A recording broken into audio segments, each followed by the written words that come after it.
에베소서 6장 1절로 9절까지 말씀 우리 한 절씩 교독합니다. 자녀들아 주 안에서 너희 부모에게 순종하라. 이것이 옳으니라.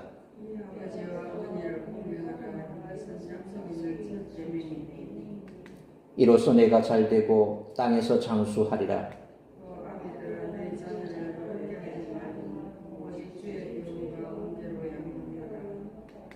종들아 두려워하고 떨며 성실한 마음으로 육체의 상전에게 순종하기를 그리스도께 하듯 하라.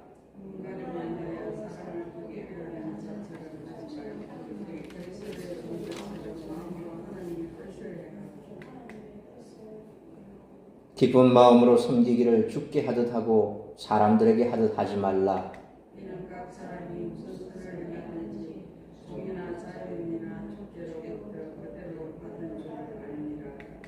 구절같이 있습니다. 상전들아 너희도 그들에게 이와 같이 하고 위협을 그치라.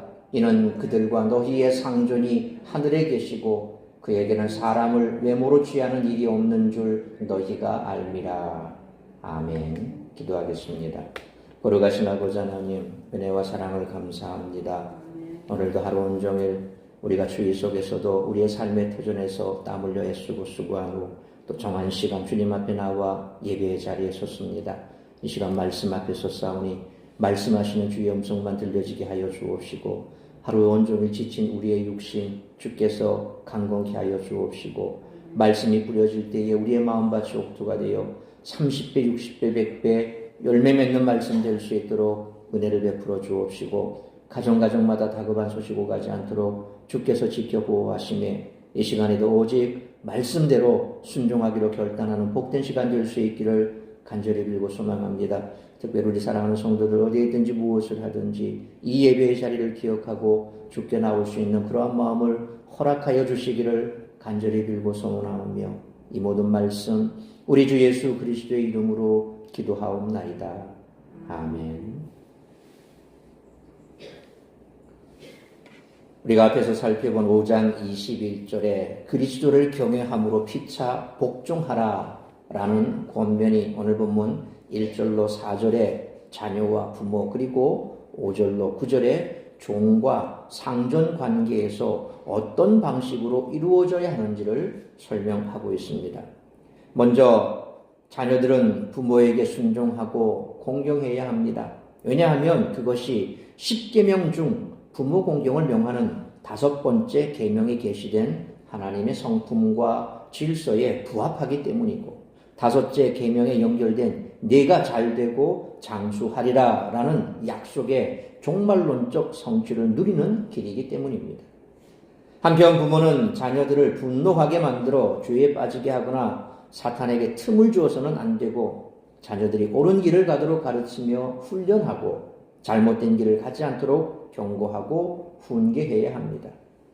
또한 종들은 육체적 상전을 대할 때 죽게 하듯 순종해야 합니다.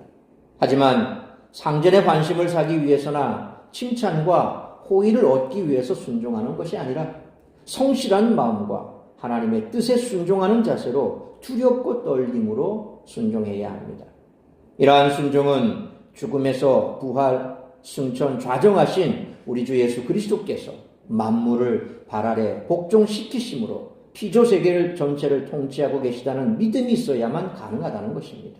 그래야만 사회적 지위 자체에 집중하거나 힘 있는 권력자에게 휘둘리지 않고 오로지 궁극적 주인 되시는 그리스도께 충성하는 마음으로 육체의 상전에게 순종할 수 있다는 것입니다. 상전들도 이러한 태도로 종들을 대해야 합니다. 특히 그리스도께서 자신들의 주인이심과 동시에 종들의 궁극적 주인이심을 기억하므로 종들을 함부로 대하거나 위협한 일이 없어야 합니다. 이상과 같이 서두에서 설명드린 것처럼 5장 21절에 그리스도를 경외함으로 피차 복종하는 원리는 남편과 아내뿐만 아니라 부모와 자녀, 상전과 종의 관계에서도 적용이 됩니다. 바울은 부부관계에 대해 가르칠 때와 마찬가지로 낮은 자 곧 자녀와 종들에게는 세상의 문화와 기준을 그대로 따르는 듯한 가르침을 준 후에 높은 자 곧 부모와 상전에게는 세상의 가치관과는 완전히 다른 복음에 근거한 가치관과 기준으로 자녀와 종을 대하라고 가르치고 있습니다. 따라서 이와 같은 오늘 본문의 말씀을 통해서 우리들이 깨달아야 할 것은 첫째로 1절로 4절 말씀처럼 말씀에 순종하는 부모와 자녀 관계를 만들어가야 한다는 것입니다. 바울은 1절 말씀처럼 자녀들아 라는 혹격으로 자녀들을 향한 권면을 시작합니다. 이는 자녀들이 부모와 함께 예배에 참석할 것을 전제한 표현이고 자녀들에게 직접 권면함으로써 그들이 책임감 있게 반응할 것을 기대한 표현입니다. 자녀들을 향한 권면은 주 안에서 너희 부모에게 순종하라는 것입니다. 부모에게 순종하는 것은 부모의 말씀을 옳고 지혜롭고 권위 있는 것으로 받아들여 자신의 의지를 그 말씀에 굽히는 것입니다. 또한 주 안에서 순종하라는 것은 자녀와 부모가 모두 성도이고 부모의 가르침이 궁극적인 아버지이신 하나님의 뜻에 부합하는 것임을 전제하는 것입니다. 자녀들이 부모에게 순종해야 하는 이유는 그것이 옳기 때문입니다. 여기서 옳다라고 번역된 헬라어 디카이오스라고 하는 말은 언약으로 계시된 하나님의 성품과 질서에 부합한다 그런 뜻입니다. 이러한 이해는 2절에서도 확인되는데 바울은 10계명 가운데 부모 공경을 명하는 5째 계명을 인용합니다. 공경하다라고 번역된 헬라어 티마오는 순종하는 것보다 넓은 개념이지만 순종은 공경을 나타내는 제육법, 그러니까 하나의 명칭으로 전체 혹은 그와 관련된 모든 것을 나타내는 문학적인 표현법이죠. 예를 들어서 빵만으로 살 수 없다. 사람은 빵으로만 살 수 없다. 라고 했을 때 이 빵이 의미가 뭘까요? 단순한 빵만을 얘기하는 게 아니겠지요? 먹는 것, 양식, 식량 전체를 아우르는 겁니다. 그래서 이 빵이라고 하는 단순한 이 하나를 가지고 음식이나 식량 전체를 포괄하는 이것을 가리킬 때 제육법이다. 그렇게 얘기를 합니다. 이처럼 이 순종이라고 하는 것, 그것은 공경을 나타내는 제육법입니다. 그래서 공경하다라고 하는 이 티마오는 순종뿐만 아니라 공경까지 아우르는 그런 표현입니다. 바울은 이 5째 계명이 약속 있는 첫 계명이다 그렇게 말하고 그 약속을 3절에서 네가 잘되고 땅에서 장수하리라 그렇게 명시합니다. 약속의 내용을 이렇게 언급한 것은 이 약속이 여전히 유효함을 암시하고 있습니다. 자, 그런데 우리가 네가 잘되고 땅에서 장수하리라, 그러니까 부모에게 공경하면 땅에서 잘되고 장수한다, 이러니까 우리가 이제 이 말을 단편적으로 이 땅에만 국한시키는 그런 일들이 많습니다. 그래서 부모에게 효도하면 네가 잘되고 그리고 또 역시 네 천수도 그렇게 길어진다, 뭐 이렇게 우리가 많이 해석을 합니다. 그런데 바울의 이 종말론적 생각의 틀에 비춰 볼 때 땅에 관한 아브라함 언약은 예수님의 재림 때 새하늘과 새 땅의 노래로 성취가 되고 상속받은 땅에서 장수를 누린다는 약속은 새하늘과 새 땅에서 부활한 몸으로 영생을 누림으로 성취된다라고 볼 수 있습니다. 그러니까 땅에서 잘되고 장수한다는 이 의미가 실제로 그냥 이 땅에서 너희가 잘 먹고 잘 살고 효도하면 잘 먹고 잘 살고 그리고 또 네 생명도 길고 뭐 이런 복을 누린다라고 단순하게 이렇게만 생각을 하는데, 실상 바울이 여기에서 이 말씀을 한 것은 종말론의 관점에서 우리가 최종적으로 들어가야 할 새하늘과 새 땅, 거기에서 우리가 영생을 누린다. 소위 이것은 부활을 전제로 하죠. 우리가 부활한 이후 예수님께서 이 땅에 심판주로 오셔서 그때 우리가 부활하고 나면 우리는 그 부활로 인해서 새하늘과 새 땅에서 영생을 누리게 된다. 그것이 바로 너희가 부모에게 효도함으로 말미암아 받게 될 상급 중에 하나다라고 얘기하는 거죠. 그러니까 앞에서 내 부모를 공경하라. 왜 공경해야 되냐? 내 부모에 하는 그 말은 하나님께서 우리에게 말씀하시는 그 말씀에, 언약의 말씀에 빗대어져서 하신 말씀이니까 옳은 말이다.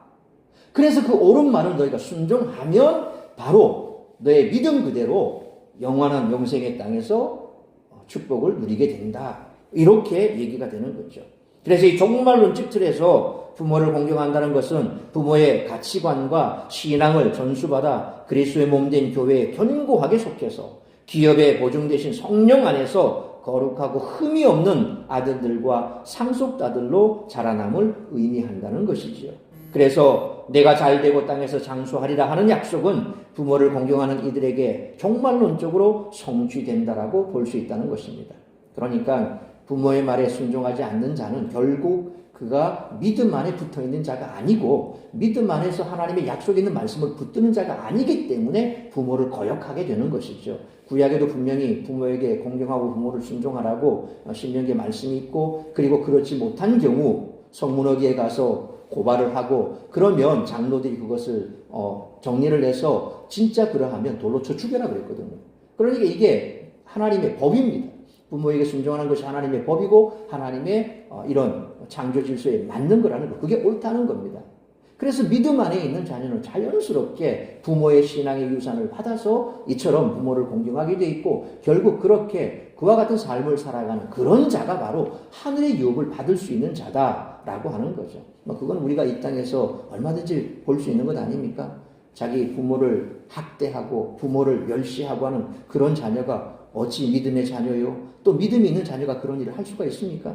결코 그럴 수가 없다는 겁니다.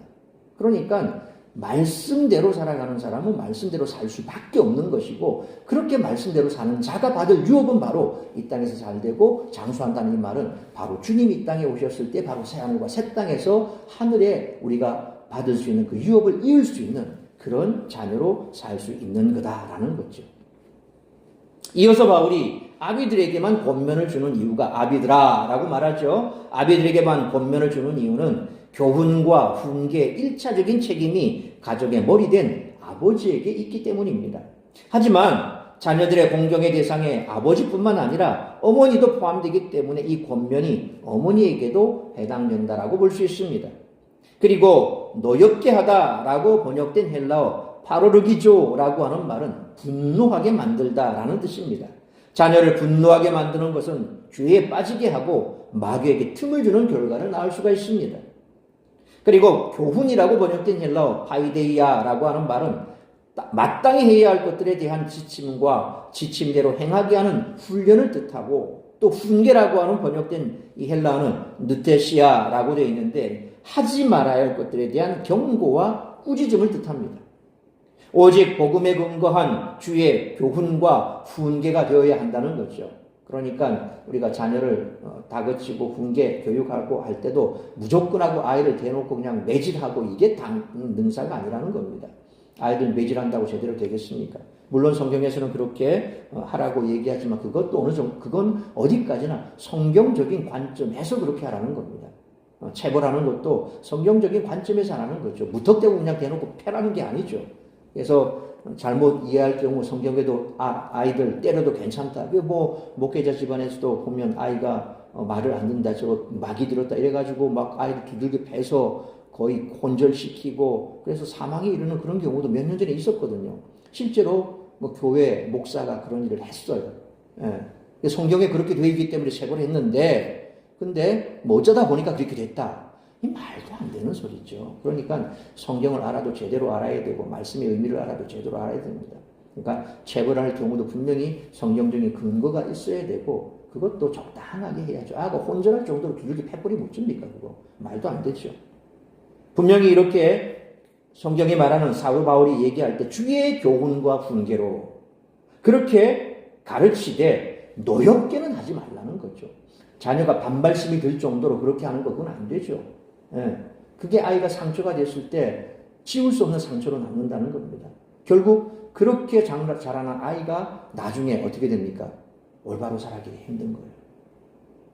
그렇게 파괴된 자아상을 가지고 자라게 되면 결국 그 아이의 미래에도 똑같은 모습으로 바뀔 가능성이 높다는 겁니다. 술주정뱅이 집에서 술주정하는 그런 아버지 밑에서 폭력을 당하고 자란 아이는 난 절대 커서 안 그럴 거야 라고 하는데, 대다수 사람들이 뭐라고 간증을 합니까? 나도 모르게 그렇게 되더라. 내가 봐온 게 그거니까 나도 모르게 그렇게 되더라. 물론 이제 나중에 그렇게 간증한 사람도 다시 이제 그리스도 안에서 회개하고 돌이켰을 때 옛날을 돌이켜보면 난 절대 그러지 말아야지 했지만 나중에 보니까 뭔가 일이 잘 안 풀리고 뭐가 안 되면 나도 술을 먹게 되고 술 먹으니까 폭행을 하게 되고 이렇게 되더라는 거죠. 그러니까 우리가 가정 안에서 자녀에게 분명히 잘못에 대해서 가르쳐야 됩니다. 하지 말아야 할 것, 또 그런 것들에 대한 경고와 꾸짖음을 해야 됩니다. 그러나 그것을 하되 아이를 노엽게까지 하지는 말라는 거고, 뿐만 아니라 가장 중요한 것은 주의 교훈과 훈계로 하라는 것이죠. 여러분 알다시피 1세기 이 말씀이 기록될 당시만 하더라도 가정에서 사회적 지위가 높은 사람일수록 자녀가 부모에게 자리를 물려받을 때 그 집안의 질서를 유지할 수 있도록 어릴 때부터 있는 집안에서는 가정교육을 철저하게 시켰죠. 특히 아들에 대해서는, 맏아들에 대해서는. 그래서 사도 바울이 얘기한 것처럼 우리가 복음과 또 율법에 대해서 얘기할 때 율법을 뭐라고 얘기합니까? 이런 몽학선생이라고 얘기하죠. 이 몽학선생의 의미가 뭡니까? 바로 이런 가정교사라는 겁니다. 옛날에 붙잡혀온 노예들 보면 똑똑한 노예들 많죠. 우리가 바벨론의 포로로 끌려갔던 다니엘이나 이 친구들 보면 똑똑한 사람이에요. 왕족 집안이고 귀족 집안이에요. 그런 사람들을 바벨론에 끌고 가서 뭘 합니까? 그 나라의 방법대로 가르치고 교육시켜서 걔를 써먹었다는 얘기예요. 그러니까 로마 시대에도 바로 그런 사람들이, 노예로 끌려온 똑똑한 사람들이 많아요. 이제 그런 노예들을 데리고 와서 자기 아이들을 클 때까지 맡기는 겁니다. 그러면 이 몽학 선생은 그 아이들을 체벌할 권한까지 있어요. 물론 생명을 다치게 하면 안 되죠. 그럼 이제 자기가 죽는 거지. 그런데 어느 정도까지는 아이가 성장할 때까지는 막 맡겨버려요. 근데 이제 그게 아이가 다 성장해서 부모로부터 가지고 있는 그 권한을 위임받을 때쯤 되면 이제 그 몽학 선생은 모든 것을 다 내려놓고 종으로 들어가는 거예요. 다시 그 자리로 가는 거예요. 율법이 그런 의미입니다. 그래서 율법은 몽학 선생 같다라고 얘기하죠. 바로 그런 겁니다. 가정집에서는 이처럼 아이들을 양육할 때 혹독하게 아이들을 키웁니다. 자녀들은 특히 아버지에게 절대 복종하게 했는데 그럴 수밖에 없었던 것이 뭡니까? 아버지가 집에서 절대 강자였다라는 거예요. 이런 상황에서 부모에게 순종하라는 가르침은 세상 질서에 순응하라는 말처럼 그렇게 들리기도 하죠.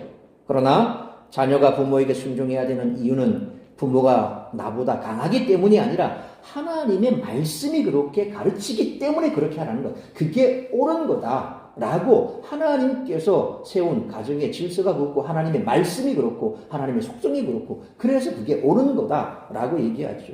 또한 바울은 아비들에게는 자기의 감정이나 가치관이 아니라 주의 교훈과 훈계로 자녀들을 양육하라 그렇게 가르치죠. 특히 자녀를 노엽게 하지 말라는 가르침은 그 당시 어디에서도 들어보지 못한 교훈일 겁니다. 자녀는 그냥 소유물입니다. 바울이 이 성경을 기록할 당시만 하더라도 자녀들은 부모의 소유물입니다. 그래서 강하고 튼튼한 아이들은 사내아이 같은 경우 그런 아이들은 키웁니다. 그런데 비실비실하고 허약하고 요즘 같으면 뭔가 좀 문제가 있고 앞으로 키워놔도 별 볼 일 없다면 다 버려버립니다. 자식도 그렇게 버렸어요. 마음에 안 들면 버려버리는 겁니다. 당시 상황이 그래요. 그런데 자녀를 노엽게 하지 말라 이렇게 가르치니까 굉장한 센세이션한 거죠. 당시 사회에서는 받아들일 수 없는 이 가부장적인 사회에서는 용납이 안 되는 그런 얘기를 하고 있는 거예요.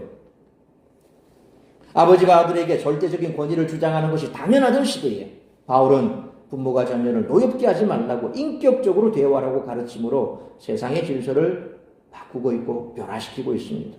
그러므로 부모들이 자녀를 잘 양육하기 위해 노력한다고 하지만 부모 자녀 사이가 틀어진 가정이 많은 오늘날 부모는 자신의 가치관이 아니라 주의 교훈과 훈계로 자녀를 양육하고 자녀는 주 안에서 부모에게 순종하는 믿음의 가정을 이루어가는 우리 모두가 되시기를 축원합니다.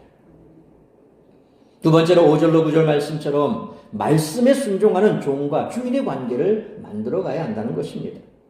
바울은 5절 말씀처럼 예수님을 믿는 종들에 대한 권면에서 참된 주이신 그리스도와 사회 질서에 따라 주인으로 모시고 있는 이 육체의 상전을 구분하고 있습니다. 그러니까 신앙의 주, 우리가 모시고 있는 하나님, 이 주님에 대해서 그리고 또 우리가 세상 속에서 육체적으로 모시고 있는 상전과는 구분을 하죠. 바울의 권면은 양자택일하라 그런 말이 아니라 육체의 상전에게 순종하기를 그리스도께 하라, 그리스도께 하듯이 하라 그렇게 말합니다. 그리스도께서 하듯이 두려워하고 떨며 성실한 마음으로 육체의 상전에게 순종해야 한다는 것입니다. 여기서 두려워하고 떨며라는 표현은 빌립보서 2장 12절에 보니까 그러므로 나의 사랑하는 자들아 너희가 나 있을 때뿐 아니라 더욱 지금 나 없을 때에도 항상 복종하여 두렵고 떨림으로 너희 구원을 이루라. 라는 말씀처럼 성도들이 구원을 이루어가는 태도를 묘사할 때 두렵고 떨림으로 라는 표현을 썼습니다. 빌립보서에서 마찬가지로 오늘 에베소서에서도 두려워하고 떨며 너의 상전에게 복종해라 그러는 거죠. 그때 육체의 상전에게 순종하는 동기나 목적이 6절 말씀처럼 상전에 관심을 사거나 칭찬과 호의를 받으려고 해서는 안 된다라는 거죠. 그리스도의 종들처럼 마음으로 하나님의 뜻을 행하는 태도로 7절 말씀처럼 기쁜 마음으로 섬기기를 죽게 하듯이 순종하라 그렇게 말씀하고 있습니다. 이 권면이 암시하는 것은 육체의 상전을 섬기는 종으로 살고 있더라도 참된 주인이신 그리스도의 뜻에서 벗어난 것이 아니라 그리스도의 주권적 통치 아래에 있다는 것을 말씀하고 있습니다. 예수님의 재림 때가 되어야 그리스도께서 모든 악을 제거하실 것입니다.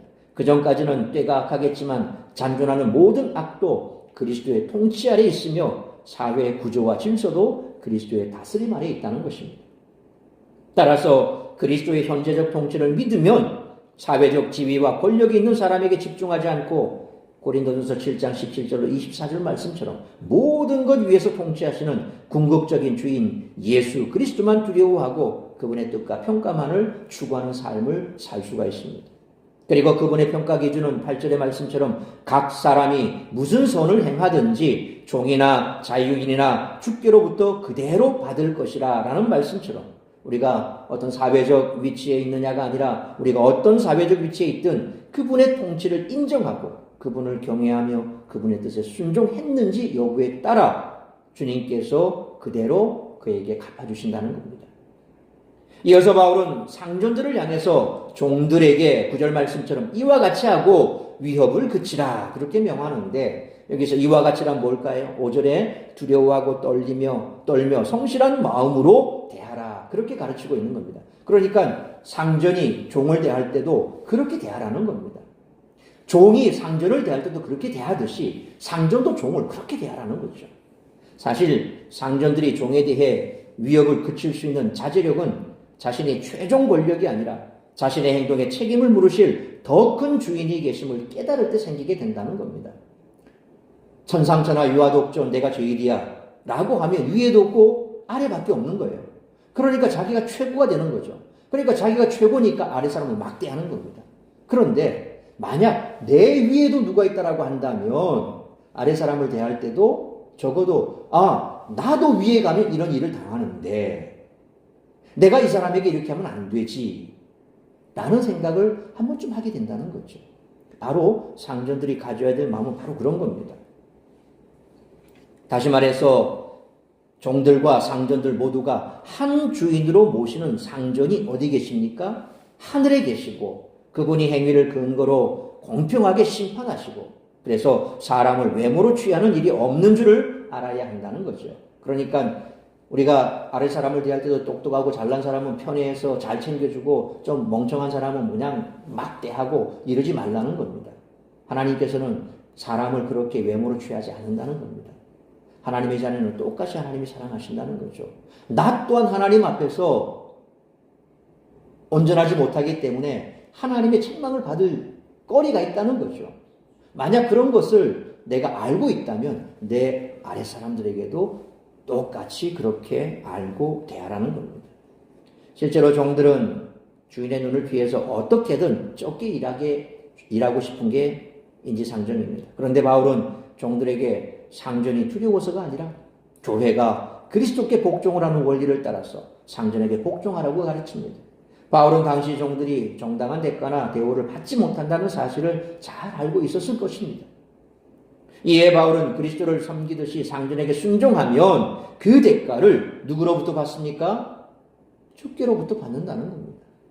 우리가 꼭 세상 사람들 말하는 것처럼 윗사람한테 그냥 지문이 닳도록 알랑방구 끼고 뭐 이렇게 해서 어쨌든 딸랑딸랑딸랑 난 당신의 종입니다 이러면서 그렇게 해서 뭔가 환심을 사서 뭐라도 더 좀 일도 편하게 하고 뭐 이렇게 하려는 그런 마음으로 하지 말라는 거죠. 그냥 주님께 하듯이 하면 분명히 너희가 부당한 대우를 받고 이 땅에서 정말 힘들게 그렇게 일하는 거 내가 다 알지만 나중에 주께서 그 상급을 너에게 줄 것이다. 여러분 성경의 말씀은 그대로입니다. 여러분들이 진급을 잘하기 위해서 혹은 또 상사에게 잘 보여서 좀 편한 보직 자리에 가기 위해서 그런 의미로 상전을 잘 모시라는 얘기가 아닙니다. 죽게 하듯이 그렇게 잘하면 결국 하나님께서 갚아주신다는 거예요. 이건 세상 속에서도 다 나타납니다. 인간도 저 사람이 나한테 억지로 잘 보이기 위해서 한다? 아니면 정말 진심이다? 내가 보나 안 보나 진심이다? 드러날까요? 안 드러날까요? 드러날까요? 안 드러날까요? 드러나요.